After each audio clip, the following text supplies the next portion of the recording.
AP brand పూర్తిగా దెబ్బతినింది. Industries పారిపోయినాయి. Industries రావద్దని చెప్పే పరిస్థితికి వచ్చారు. మేము రాము, ఎవరు పోవద్దనే పరిస్థితికి వచ్చారు. ఈరోజు మళ్ళీ బ్రాండ్ని రివైవ్ చేశాం. మొన్నే 13,26,000 కోట్ల రూపాయలు పెట్టుబడులు వచ్చాయి. 16,30,000 మందికి ఉద్యోగాలు వస్తాయి. ఎస్ఐపిబి ఇప్పటికే 8,29,000 మందికి 8,29,000 కోట్ల రూపాయలు ఆమోదం చెప్పాం.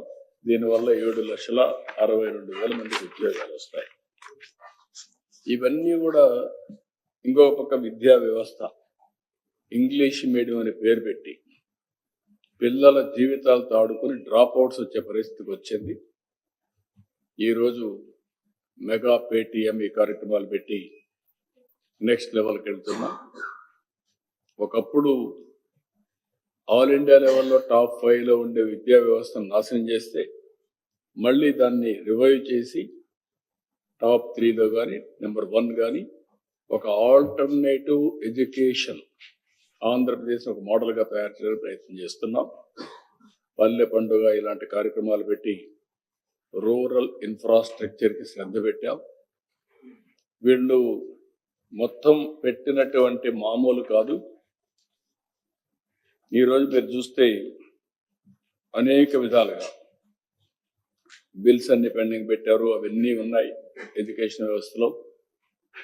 పల్లె పండుగలు అయితే విలేజెస్ అన్ని కూడా ఇన్ఫ్రాస్ట్రక్చర్ తయారు చేస్తున్నాం. ఇంకొక పక్కన 5 ఏళ్ళు ఒక్క రోడ్డు కానీ ఒక చెరువు కానీ ఏది కట్టలేదు, నిర్వీర్యం అయిపోయింది వ్యవస్థ. అవన్నీ రివైవ్ చేసి స్ట్రీమ్లైన్ చేస్తున్నాం. ఇలాంటి కార్యక్రమాలన్నీ చేయాలంటే మళ్ళీ మనకు మేము ఒక మాటలో చెప్పాలంటే 85 లక్షల మెట్రిక్ టన్నుల చెత్త వారసత్వంగా ఇచ్చిండారు. దాన్ని మైనింగ్ చేయడానికే పెద్ద సమస్యగా తయారైంది. జనవరి 1కి డేట్ పెట్టారు.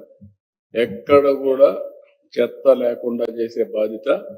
అక్కడి నుంచి నెక్స్ట్ లెవెల్ కలెక్షన్ 100% చేయడం. అక్కడి నుంచి స్లోగా నెట్ జీరో కాన్సెప్ట్ కింద ముందు పోయే పరిస్థితికి వచ్చాం. సర్క్యులర్ ఎకానమీ అని